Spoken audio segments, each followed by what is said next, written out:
ہمارے ارد گرد کی کائنات میں اور اس دشوار ماحول میں ہم کیسے راضی رہیں اور کیا دعا مانگا کریں؟ ایک وقت کے بعد ہر شخص کو کمزوری ہو جائے گی، چاہے وہ طاقت کی دوائیاں بیچتا ہو یا ڈاکٹر ہو۔ اگر آنکھوں کا ایکسپرٹ ہو تو اس پر بھی موتی اتر آئے گا۔ طاقتور قوا میں لرزہ طاری ہو جاتا ہے اور بھاگنے دوڑنے والا انسان بھاگنے دوڑنے سے محروم ہو جاتا ہے۔ کہتے ہیں جب آنکھیں کمزور ہو جائیں تو یہ چہرے نظر نہیں آتے۔ ایک آدمی نے گھر میں باغ لگایا، بڑی عمر سے تقاضا تھا کہ گھر میں گلاب کھلے۔ اسے ایک آدمی ملا تو اس نے کہا کہ ایک زمانے میں میری خواہش تھی کہ گھر میں گلاب ہو، اور اب میری یہ خواہش آخر میں پوری ہوئی ہے، لیکن اب میری اسمیل خراب ہو گئی ہے۔ یعنی وہ جو میری قوت شامہ تھی وہ سونگھ نہیں سکتی، اور پتہ نہیں چلتا کہ گلاب کی خوشبو کیسی ہے، اور نہ مجھے گلاب کا رنگ نظر آتا ہے۔ عمر کم رہ گئی اور بینائی کمزور ہو گئی۔ کہتا ہے سب حاصل تو ہو گیا ہے مگر عمر تو حاصل نہیں ہوتی۔ یہی ایک واقعہ ہے انسانوں کا کہ وہ جو چیز اللہ سے مانگتے ہیں مانگتے ہی چلے جاتے ہیں اور کہتے ہیں کہ ہر چیز حاصل ہونی چاہیے۔ ایسا ہوتے ہوتے ایک دن ایسا آتا ہے کہ آپ نہیں رہتے۔ سب سے بڑا غم سب سے بڑی خوشی میں ملتا ہے، یعنی جتنی بڑی خوشی ہوتی ہے اتنا بڑا اس کا غم بنتا ہے۔ خوشی کو آپ بیٹی کہہ لیں جس نے جدا ہونا ہے۔ بیٹی جتنی پیاری ہوگی بڑا غم دے کر جائے گی۔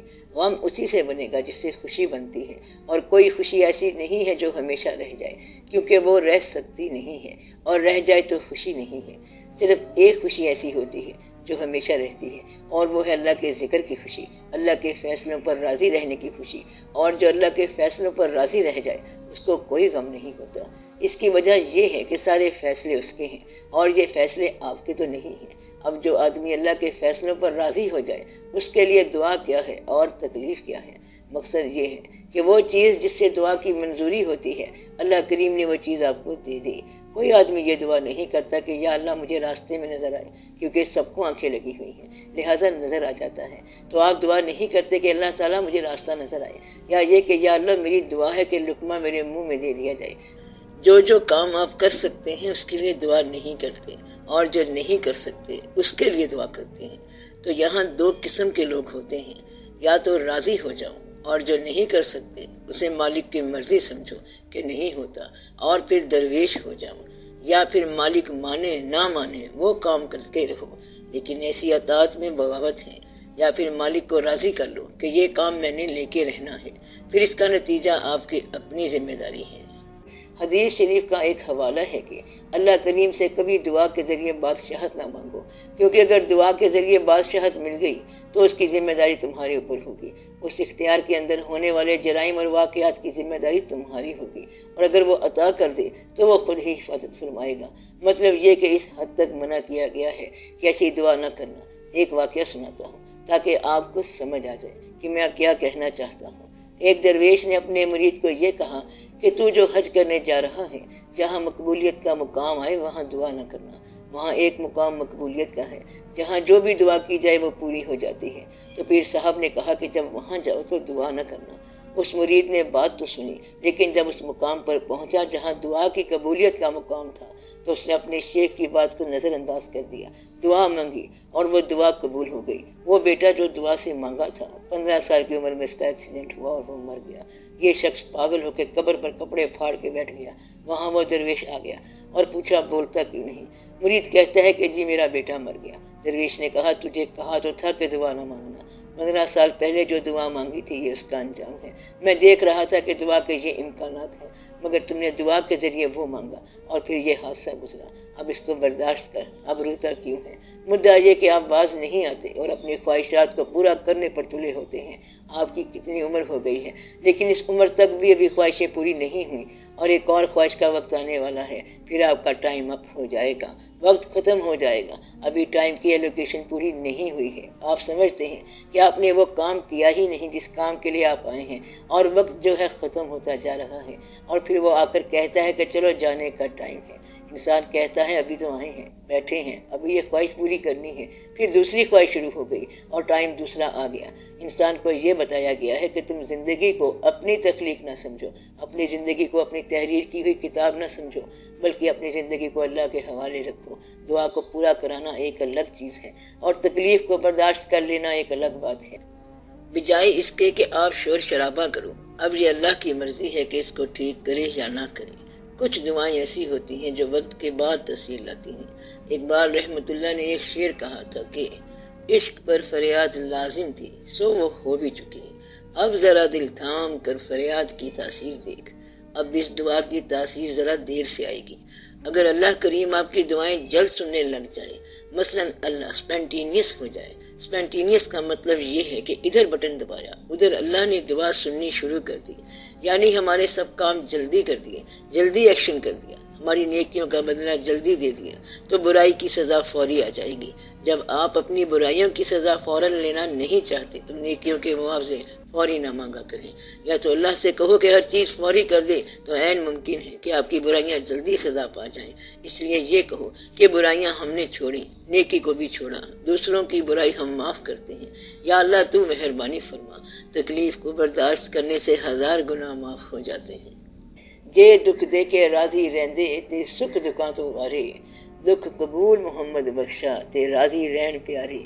مطلب یہ کہ اگر وہ دکھ دے تو سکھ جو ہے اس کو دکھ پر وار دو، کیونکہ اگر وہ اس طرح راضی رہتا ہے تو پھر یہی صحیح، اگر اللہ راضی ہوتا ہے دکھ قبول کرنے سے تو وہ دکھ تو 1000 سکھ سے بہتر ہے۔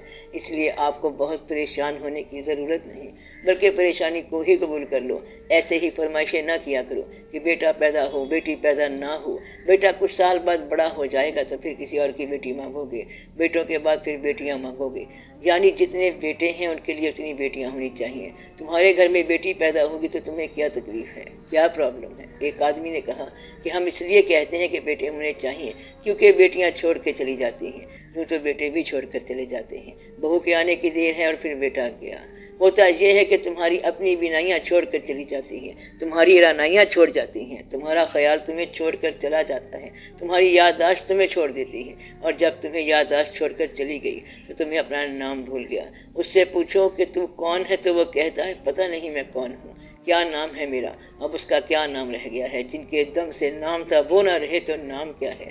بیٹے باغی ہو گئے تو باپ کا نام نہ رہا، اور باپ نہ رہا تو بیٹا کیا کرے گا؟ تو آپ کے نام واقعات کے ساتھ بدلتے رہتے ہیں۔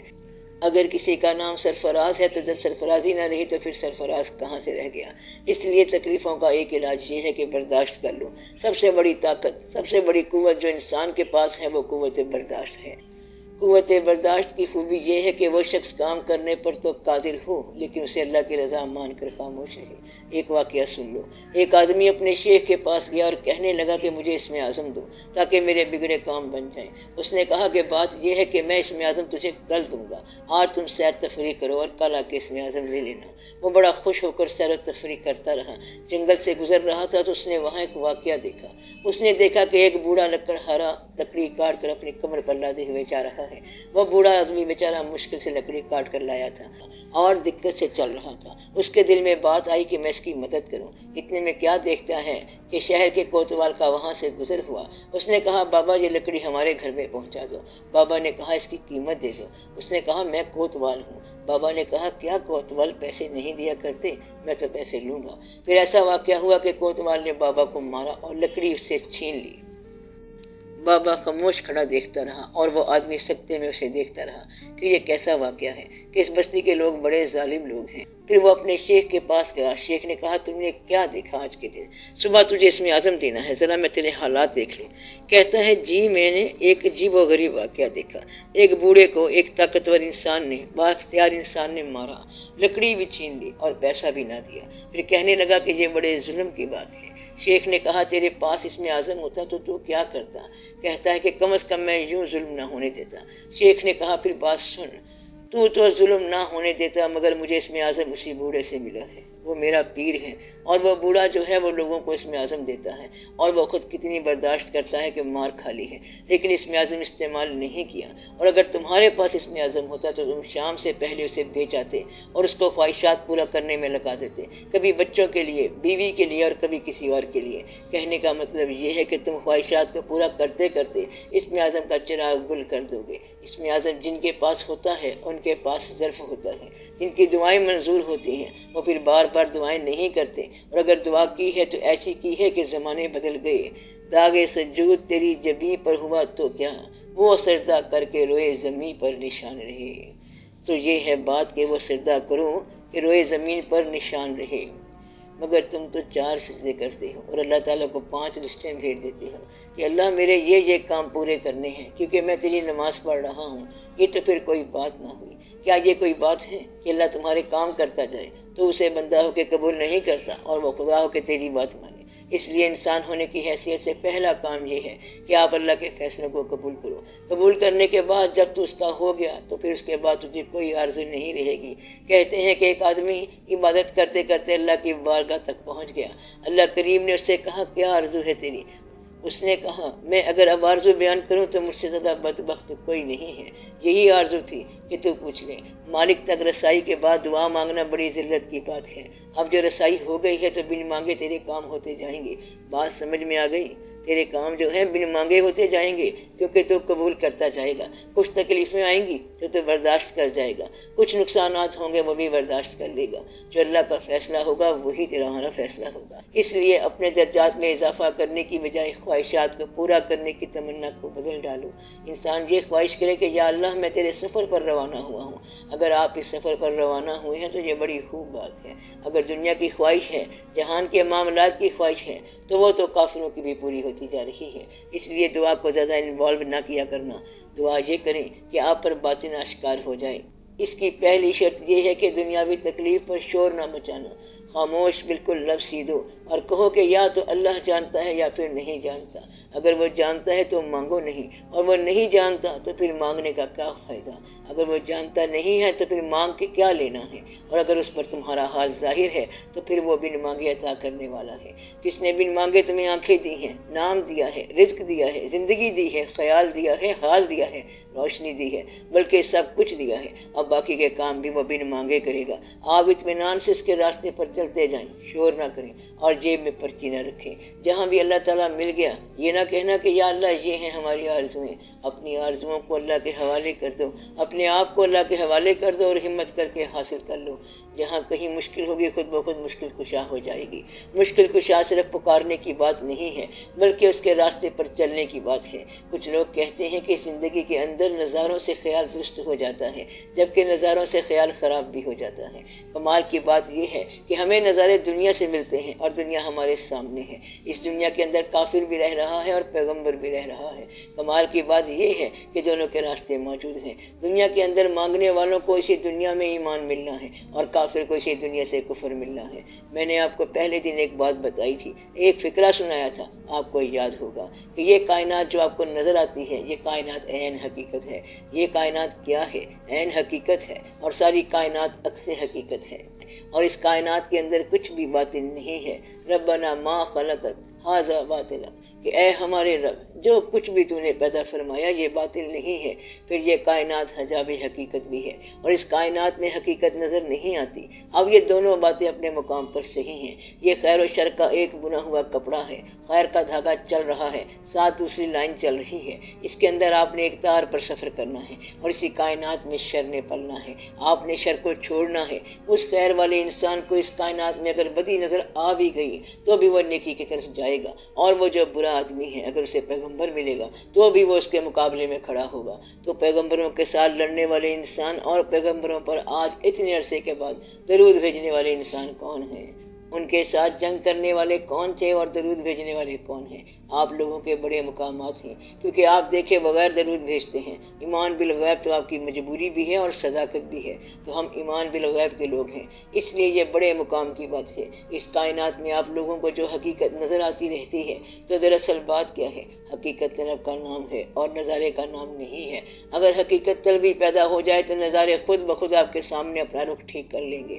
مطلب یہ کہ جہاں آپ نے مسلح بچھا لیا تو وہاں کعبہ کا کوئی نہ کوئی دروازہ کھل جائے گا، اور اگر آپ اللہ کے باغی ہیں تو کعبے سے ویسے ہی واپس آ جاؤ گے. وہ کہتے ہیں نا کہ اگر گدھا کعبے کو چلا جائے واپس آئے گا تو گدھا ہی رہے گا. خرے عیسیٰ چوبہ مکہ رود گرش بیا ید ہنوز خرباشت. تو مدعا یہ ہے کہ یہ آپ کا اپنا سفر ہے. اس میں نیک آدمی کو سارا راستہ نیک نظر آیا اور برے آدمی کو سارے راستے میں برے نظر آئے. آپ ایک کام کریں ایک ٹیبل اپنے پاس رکھ لیں اور ٹیبل پر صرف تاش رکھ دیں اور چپکے سے بیٹھ جائیں۔ کچھ دیر بعد وہاں تاش کھیلنے والے جمع ہو جائیں گے۔ اسی طرح نیکی ہے، ایک چراغ جلتا ہے تو پھر روشنی لینے والے آ جاتے ہیں۔ بس دیکھنا یہ ہے کہ آپ کرنا کیا چاہتے ہیں اور آپ کے دل میں کیا ہے۔ اگر آپ کے دل سے نیکی کا خیال اس سفر میں شامل ہو گیا تو سارے سفر میں آپ نیک نظارے تلاش کریں گے۔ اگر ایک آدمی ہے جسے قوالی کا شوق ہے اور وہ بےتاب ہو کر گھر سے باہر نکل آیا اور کہتا ہے کہ قوالی سننے کی تمنا ہے، مگر دور دور سے کوئی آواز نہیں آ رہی ہے، وہ بیچارہ بڑا پریشان سرگرداں پھرتا ہے اور تھوڑی دیر کے بعد دیکھے گا کہ در و دیوار سے قوالی کی آواز آ رہی ہے، ایک آواز دوست آ رہی ہے تو یہ اس کی اپنی آواز ہے۔ تو کیا آواز آتی ہے اسے؟ خشک مغز و خشک تار و خشک پوست، از کجا می آید این آواز دوست۔ شاعر کہتا ہے کہ یہ جو ساز ہے اس میں خشک لکڑی، خشک چمڑا اور خشک تار لگی ہوئی ہے، مگر اس کے اندر سے پھر بھی میرے دوست کی آواز آتی ہے۔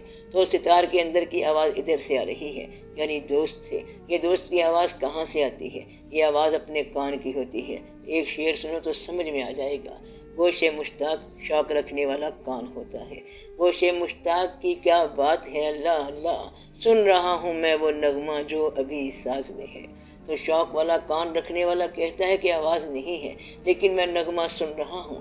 وہ کون سا نغمہ سن رہا ہے؟ اس سے یہ پوچھو کہ بھائی تو کون سا نغمہ سن رہا ہے، تو وہ کہتا ہے کہ میں وہ نغمہ سن رہا ہوں جو ابھی اس کے اندر سے پیدا نہیں ہوا۔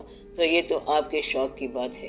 اگر شوق نہ ہو تو کائنات میں کچھ بھی نہیں ہے، پھر لاہور میں کوئی کام کا بندہ ہی نہیں ملتا، اور یہ کہ لاہور بھی کوئی شہر ہے، اور اگر شوق سے دیکھو تو یہ سارا شہر نیکوں سے بھرا ہوا ہے۔ لاہور میں سنیما گنوانے لگو تو بہت سارے ہیں، اور اگر آپ مزار گنوانے لگ جاؤ تو داتا صاحب رحمت اللہ، میاں میر صاحب رحمت اللہ، اور پھر گنتے ہی جاؤ، اتنے مزار ہیں۔ تو لاہور میں ہزار ہا مزار اور ہزار ہا خانقاہیں ہیں۔ مادھو لال حسین رحمت اللہ سے نکلو تو آگے کوئی نہ کوئی آستانہ، کوئی نہ کوئی مزار ہے، اور پھر بی بی پاک دامن رحمت اللہ سے لے کر شاہ جمال رحمت اللہ تک سارے مزار ہی مزار ہیں۔ یہ دیکھنے والے کی مرضی ہے کہ اسے کیا نظر آیا۔ دیکھنے والے کا شوق نظارے کے اندر حسن پیدا کرے گا، اور دیکھنے والے کی بیزاری جو ہے وہ نظاروں کو زنگ آلود بنا دے گی۔ اس لیے برے آدمی کو برائی نظر آئے گی اور اچھے آدمی کو اچھائی نظر آئے گی۔ تو یہ کائنات نظارے فیڈ کرتی ہے، نظارے خوراک دیتے ہیں نظر کو، ارادوں کو، انٹینشنز کو، نیتوں کو۔ نیت جیسی ہوگی ویسا نظارہ آپ کو ملے گا، جیسا آپ کا انداز نظر ہوگا ویسا نظارہ ملے گا۔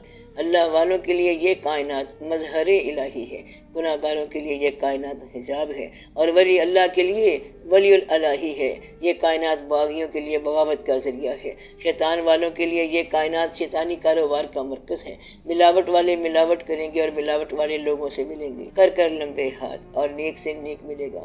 وہ دو آدمی ہم سفر سمجھے جاتے ہیں جو کہ ہم خیال ہوں۔ اس کی ایک مثال مولانا روم رحمت اللہ نے دی ہے کہ کبھی کبھی ہم نے دیکھا ہے کہ بظاہر دو ساتھی ہم جنس نہیں ہوتے مگر ہم سفر ہوتے ہیں۔ مولانا رحمت اللہ نے کہا ہے کہ ایک واقعہ میں نے دیکھا کہ دریائے دجلہ کے کنارے ہنس اور کوا مل کر چگ رہے تھے۔ میں نے سوچا ہنس کدھر اور کوا کدھر، یہ کیا ہے، یہ کیا راز ہے کہ دونوں کی جنس الگ الگ ہے لیکن دریا کے کنارے دونوں ایک جگہ چگتے جا رہے ہیں۔ پاس جا کے دیکھا تو دونوں زخمی تھے۔ تو بعض اوقات غیر جنس جو ہیں وہ زخمی ہونے سے ہم جنس ہو جاتے ہیں کیونکہ ان کا زخم ایک ہوتا ہے۔ ہسپتال میں جاؤ تو سارے ایک دوسرے کے ساتھ ہمدرد ہو جائیں گے، ایک بیڈ والا دوسرے بیڈ والے کے ساتھ ہمدرد ہو جائے گا۔ تو اس لیے آپ کا اپنا خیال آپ کو آپ کے ہم خیال تک پہنچاتا ہے۔ ہم خیال کی کوئی دعوت نہیں ہوتی ہے کہ اخبار میں اشتہار آئے کہ فلاں خیال والے لوگ اکٹھے ہو جائیں۔ آپ کا اپنا خیال کشاں کشاں ہم خیال تک لے جاتا ہے۔ یہ آپ کا جذبہ ہے کہ حسن والوں کی تلاش کرنے والوں کو اس کائنات میں حسن ملتا ہے، یعنی عشق والوں کو عشق ملتا ہے، پیسے والے کو پیسہ ملتا ہے اور وہ کاروبار کرے گا۔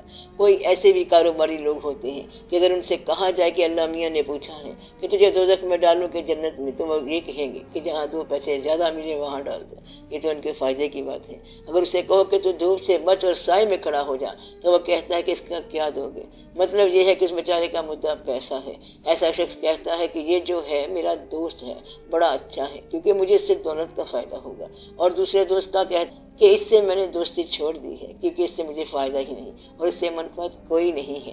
تو کچھ لوگ رشتوں کو منفعت سے ماپتے ہیں اور کچھ لوگ ایسے ہوتے ہیں جو رشتوں کو حسن سے ماپتے ہیں، یعنی کہ حسن اور حسن خیال۔ خیال حسن کی یہ خاص بات ہے یہ حسن خیال ہے کہ انسان شاعر بن جائے تو شعر سننے والوں کو اکٹھا کر لیتا ہے، کہتا ہے کہ ایک نیا شعر ہوا ہے، اسے داد ملتی ہے، سب کو داد کی ضرورت پڑتی ہے، جیسا انسان ہو ویسی ضرورت پڑتی ہے۔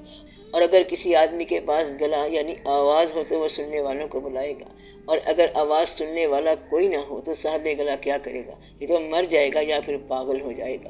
اگر چہرہ خوبصورت ہو اور دیکھنے والی آنکھ نہ ہو تو بندہ مر ہی جاتا ہے۔ تو خوبصورت چہرے کا حق ہے کہ دیکھنے والی آنکھ اس کو پہچانے۔ اس طرح لوگ ہم خیال بنتے ہیں، ایک کا چہرہ ہوتا ہے اور دوسرے کی نگاہ، اس طرح وہ دونوں ہم خیال ہو جاتے ہیں۔ حسن پرست آنکھ کو جلوہ مل جائے گا اور جو اندھا ہے اس کو اندھیرا مل جائے گا۔ حسن جو ہے اس کے پاس مکمل حسن کی خواہش ہوگی اور اس کو حق نظر آئے گا۔ یہ کائنات نور ہے، کیا ہے؟ یہ نور ہے، جلوہ ہے اور ہر طرف نور ہے، بلکہ نور علی نور ہے۔ اب جس کی یہ نگاہ ہے کہ ہر طرف جلوہ نور ہے تو ستارے روشن، دل روشن، سورج روشن، بندے روشن، نگاہ روشن، خیال روشن، افکار روشن اور پھر ہر شے میں روشنی ہے۔ اور جس آدمی کے ہاں اندھیرا ہو وہ کہتا ہے کہ رات اندھیری ہے، پریشانی کا عالم ہے، دل بھی اندھیرا، لوگوں کے دل بجھے ہوئے ہیں، دل افسردہ، لب خشک، آنکھیں پرنم، غم ہی غم ہے، میز چپ چاپ، گھڑی بند، کتابیں خاموش، بڑی پریشانی ہے۔ اس سے پوچھو کہ تم کہاں رہتے ہو تو وہ کہتا ہے غم اور دکھ میں رہتے ہیں۔ کہتا ہے کب سے؟ کہتا ہے جب سے اس دنیا میں آیا ہوں، جہانی رنگ و بو میں آیا ہوں۔ اس سے پوچھو کہ تیرا کیا حال ہے تو کہتا ہے وہی برا حال ہے، وہی کل والا حال ہے۔ اب آپ سے کیا پوچھنا، آپ کا بھی برا حال ہوگا۔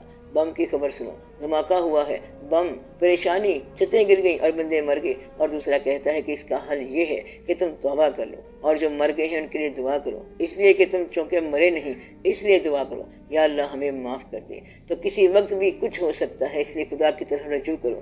تکالیف بندوں کو باغی بنا دیتی ہیں اور تکالیف ہی بندوں کو خدا کی طرف مائل کرتی ہیں۔ برے آدمی کے لیے تکلیف بہت بری شے ہے اور اچھے آدمی کے لیے تکلیف بہت اچھی شے ہے۔ اب بتاؤ تم کون ہو؟ اگر تم اچھے ہو تو یہ تکلیف جو ہے اللہ کی طرف سے خاص مہربانی ہے۔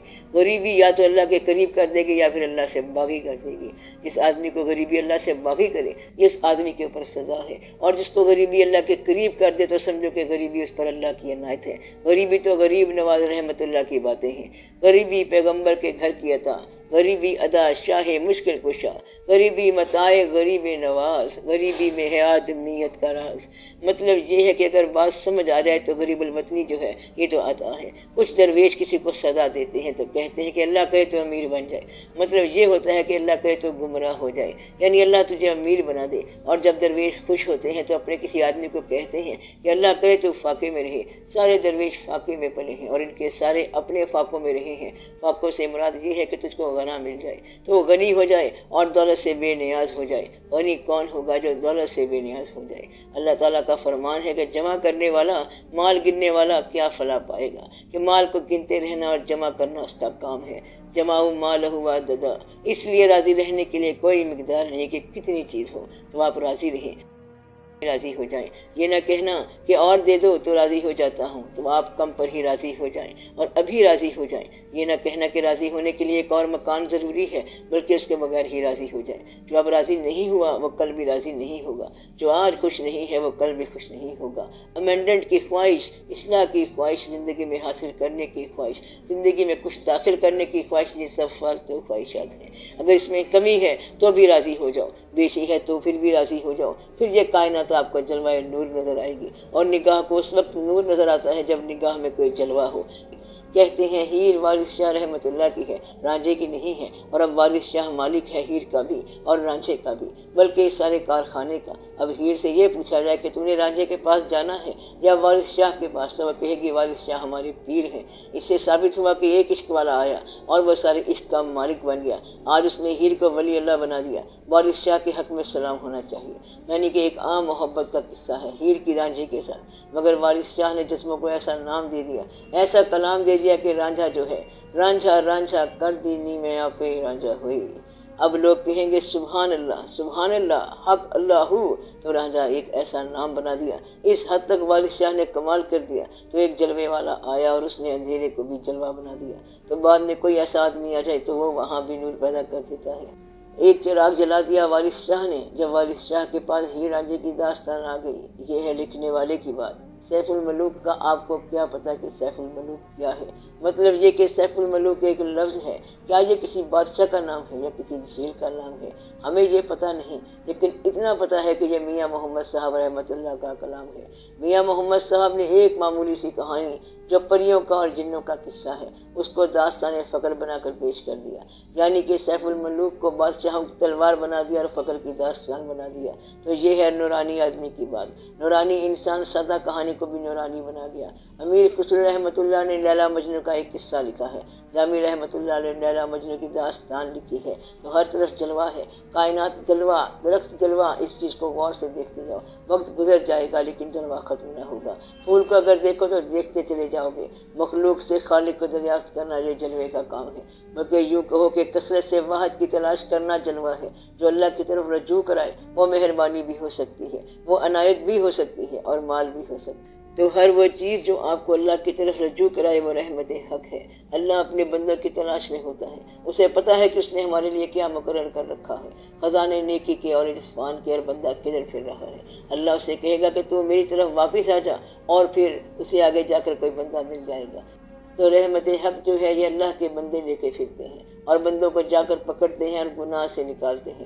انسان خدا کی تلاش کرتے کرتے خدا کے بندے تک پہنچ جاتا ہے، اور خدا کا بندہ جو ہے اسے خدا کی راہ دکھاتا ہے۔ اس کے بعد سارے بندے اللہ کی طرف لوٹ جاتے ہیں، بتانے والا بھی اور سننے والا بھی۔ چل سے چل پھر میلہ ختم ہو گیا۔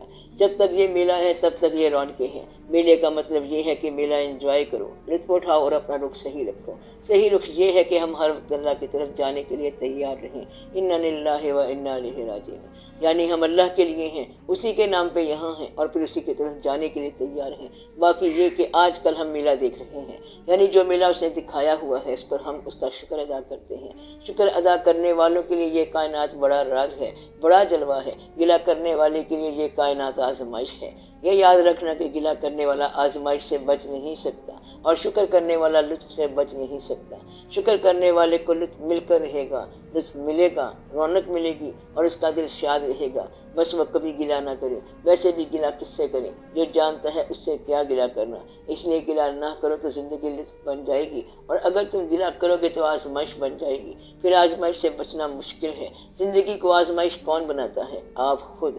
آپ گلہ کرتے ہیں کہ بڑی مصیبت ہے، یہ کوئی حالات ہیں، کوئی واقعات ہیں، یہ سب کیا ہو رہا ہے؟ اور اگر آپ یہ کہتے ہیں کہ زندگی بڑی خوبصورت ہے، اچھے دن گزر رہے ہیں، اچھا وقت گزر رہا ہے، جو ہوا اچھا ہوا، جو ہو رہا ہے اچھا ہو رہا ہے، اور جو ہوگا اچھا ہوگا، تو اتنا کہنے سے حالات بدل جائیں گے، اتنا کہنے سے حالات درست ہو جائیں گے، کیونکہ وہ جانتا ہے۔ ایک جلوے والے کا واقعہ سنو۔ وہ ایک جگہ سائل بن کے آیا اور اس مزار شریف پر آتے ہی وہ اونچا اونچا بولنے لگ گیا۔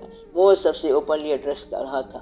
صاحب مزار سے کہنے لگا کہ آپ کیا سمجھتے ہیں میں آپ کے پاس پیسے لینے آیا ہوں؟ میرے پاس پیسے ہوتے تو میں آپ کو دے دیتا۔ اس کی بات کا لوگوں پر بڑا اثر ہوا اور انہوں نے پیسوں کا ڈھیر لگا دیا۔ وہ بولا ہمیشہ تو ہی دیتا ہے، تو ہی دینے والا ہے۔ پھر اس نے تھوڑے سے پیسے اٹھائے اور بولا کہ جتنی ضرورت تھی وہ لے چلا ہوں، باقی تیرے فقیروں کو دے چلا ہوں۔ مدعا یہ ہے کہ خوشگوار خیال والے کے لیے یہ کائنات خوشگوار ہے۔ ضعیف کو ذرافت مل جائے گی اور رونے والے کو رونا مل جائے گا۔ سارے انسان ایک جیسے ہیں اور ایک جیسے آنسو ہیں سب کی آنکھوں میں۔ اگر دو انسانوں کا ایک جیسا خیال ہے تو کثرت سے وحدت کی تلاش جو ہے یہ جلوہ ہے، اور وحدت سے کثرت کی طرف تلاش جو ہے یہ جلوہ ہے۔ بندوں کو خدا اور خدا سے بندوں کو پانا ہے۔ کائنات میں خیر ہے تو شر بھی ہے، خیر والے کے لیے کائنات ہے اور شر والے کے لیے شر ہے۔ ماننے والوں کے لیے یہ کائنات پوری عبادت گاہ ہے، اور باغیوں کے لیے یہ بغاوت کی جگہ ہے۔ یہ حیرت کدہ ہے اور باغیوں کے لیے یہ وقت کا حیرت کدہ کہلاتا ہے، جبکہ ماننے والوں کے لیے یہ عبادت گاہ ہے اور ان کے لیے اللہ کے جلوے ہر طرف عام ہیں۔ معمور ہو رہا ہے عالم میں نور تیرا، ازماں تابہ ماہی سب ہے ظہور تیرا۔ وحدت کے ہیں یہ جلوے نقش و نگار کثرت، گر سرے معرفت کو پاوے شعور تیرا۔ بس آپ اس معرفت کو دیکھیں تو آپ کا سوال ختم ہو جاتا ہے، اور پھر آپ کہیں گے کہ یہ کائنات نیک کے لیے جلوہ ہے اور شر والے کے لیے جلوے کی رکاوٹ ہے۔ تو اچھا برا کون ہوا؟ آپ خود ہو گئے۔ ایک جگہ پر بیٹھے ہوئے دو آدمی اگر الگ الگ خیال رکھتے ہیں تو یہ کائنات انہیں الگ الگ راز دے گی۔ رحمت حق کس طرح انسانوں کے کام آتی ہے؟ رحمت حق شکار کرتی ہے انسانوں کا اور گناہ میں ڈوبے ہوئے انسانوں کو شکار کر کے لاتی ہے۔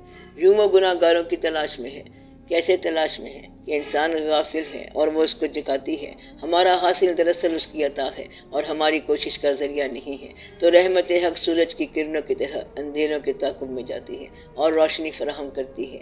اس طرح رحمت حق جو ہے یہ گناہ گاروں کے تعاقب میں جاتی ہے اور کہتی ہے کہ کدھر غافل پھرتے ہو، ادھر آؤ۔ جب کوئی نہ کوئی جلوہ دینے والا بندہ وہاں پہنچ جائے گا تو فیض مل جائے گا۔ یہ ہے رحمت حق۔ رحمت حق جو ہے یہ خاص واقعہ ہے جو آپ کو حق کی طرف رجوع کرائے گا۔ وہ واقعہ جو اللہ کی طرف رجوع کرائے، وہ حادثہ بھی ہو سکتا ہے، تکلیف بھی ہو سکتا ہے، وہ پریشانی بھی ہو سکتا ہے، وہ غریبی بھی ہو سکتا ہے۔ غم کی صورت میں انسان اللہ کے قریب کیسے ہو سکتا ہے؟ ایک آدمی قبرستان سے گزرا تو ایک شکستہ قبر دیکھ کے بولا، کل پاؤں ایک کاسا اس سر پر جو جا پڑا، جب سر وہ استخواں شکستہ سے چور تھا، آئی صدا کے دیکھ کے چل رہا ہے بے خبر، میں بھی کبھی کسی کا سر پر غرور تھا۔ اس نے دیکھا کہ ہڈیاں ٹوٹی ہوئی ہیں اور آواز آئی کہ اے بے خبر دیکھ کے چل کہ میں بھی کبھی پر غرور انسان کا سر ہوتا تھا اور آج میں اس حالت میں پہنچا ہوا ہوں۔ تو وہ آدمی جو تھا وہ رو پڑا۔ تو آدمی آپس میں باتیں کر رہے تھے، ایک ہنس رہا تھا اور دوسرا رو رہا ہے۔ ایک نے پوچھا تو ہنس کیوں رہا ہے؟ دوسرے نے کہا تیرے رونے پہ ہنسی آتی ہے۔ اس نے کہا کہ تو کیوں رو رہا ہے؟ تو وہ کہتا ہے کہ تیری ہنسی پہ رونا آتا ہے۔ تو بات اتنی سی ہے کہ رونے والا رو رہا ہے اور ہنسنے والا ہنس رہا ہے۔ یہ کائنات دونوں کے لیے الگ جلوہ ہے، بالکل الگ جلوہ۔ جو فانی ہے اس کو اس کائنات میں فنا مل کر رہے گی۔ کہتا ہے 4 دن کا میلہ ہے، اور کیا ہے؟ یہ سب کیا ہے؟ ہر شے فانی ہو جائے گی اور جس کا باقی کے ساتھ تعلق ہو جائے گا وہ کہتا ہے کہ ہر شے باقی ہے، ہر چیز موجود ہے، اس کا جلوہ عین موجود ہے، ہر جا عین ظہور ہے۔ تو یہ سب آپ کا اپنا خیال ہے، لہٰذا آپ اپنے خیال کی اصلاح کریں، اپنا نام آپ خود رکھیں، اپنے گلے آپ بند کریں، کچھ فیصلے اللہ کی طرف سے ہونے دیں اور کچھ اپنی طرف سے فیصلے کر لیں۔ پہلے فیصلہ یہ کرو کہ تم نے راضی رہنا ہے کہ نہیں رہنا ہے۔ راضی وہ ہے جو تقاضا نہ کرے، تو راضی کون ہے جو تقاضے نہ کرے؟ ایک تو سائل ہوتا ہے کہ اس نے آواز دی اور سوال پورا کرا کے چلا گیا، اور دوسرا طالب ہوتا ہے، وہ دروازے پر بیٹھنے والا ہوتا ہے اور وہ سوال نہیں کرتا۔ طالب ہونا جو ہے یہ بہت بہتر ہے کہ وہیں کے ہو رہو اور جو وہ عطا کرتا ہے اس پر راضی ہو جاؤ، تو وہ بس وہی اس طرح کے ہو گئے۔